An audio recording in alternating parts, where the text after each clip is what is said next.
Once you've created your design inside of Illustrator, it's really easy to get started using Flash Catalyst. Now I have Flash Catalyst open right now, and to create a new project based on the Illustrator file that I've already created, I'm going to choose this option here called Create New Project from a Design File, specifically from an Adobe Illustrator AI file. Alternatively, you can also go to the File menu here and choose a new project from Design File here, but I'm going to choose this option, and I'm going to head now inside of Chapter 11 in my exercise files. I'm going to choose TorWidget2.ai and click Open. Now, I'm going to get this Illustrator Import Options dialog box.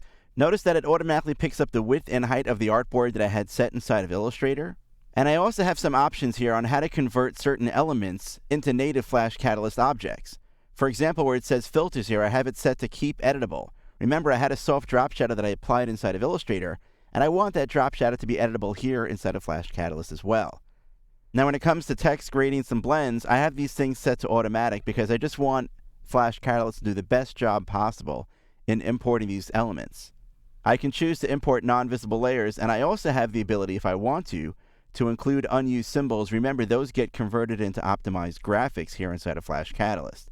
I'm going to choose OK, and Flash Catalyst is now going to go ahead and analyze the Illustrator file. And the beautiful thing here is that it's actually turning all that art that I created inside of Illustrator directly into Flex code in the background. And as a designer, I don't need to worry about that. It just kind of happens automatically. Now, if there are some types of constructs that exist inside of your Illustrator file that do not translate perfectly into Flash Catalyst, you'll get this dialog box that says Import Issues, and it tells you specifically the different types of things that may not have come in exactly. But I usually just click OK. It's not like you can do anything anyway, and you just kind of hope for the best. In this case here, everything looks great, so I'm not so concerned about it. I just want to show you a few things here. If I look at my Layers panel, you can see that all the layers that I had created inside of Illustrator, they come in beautifully into Flash Catalyst.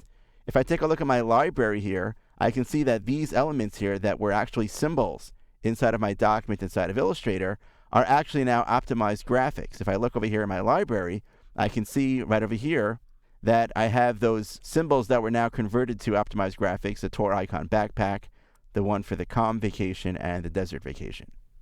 Additionally, if I click on some of these objects, like this text object, I can see that it actually comes in as text, so this is editable. I can use my type tool here to actually change this if I have a typo, for example, or I want to change the font, which I can do here through the Properties panel. And I'll also note that because we chose not to export this graphic as an optimized graphic, meaning not keeping it a symbol inside of Illustrator, I have the ability to select the individual components here. So for example, if I wanted to create some kind of an animation where the girl was actually driving on the bike, we can actually do that quite easily here inside of Flash Catalyst. Finally, note over here that on this tag, if I click on this group, I can see that in my Properties panel, let's go ahead and make the Properties panel just a little bit bigger here, I can see that there's actually a filter. The drop shadow filter that I applied in Illustrator now is also applied as a live editable filter here inside of Flash Catalyst. And if I decide that I want to make some changes to the appearance of that drop shadow, I can do so using these settings, or I can even just delete it altogether. So by taking some time to actually build our files in an intelligent way inside of Illustrator, we have a much easier time actually building the interactions and the animation that we want for the application, or the widget in this case here, inside of Flash Catalyst.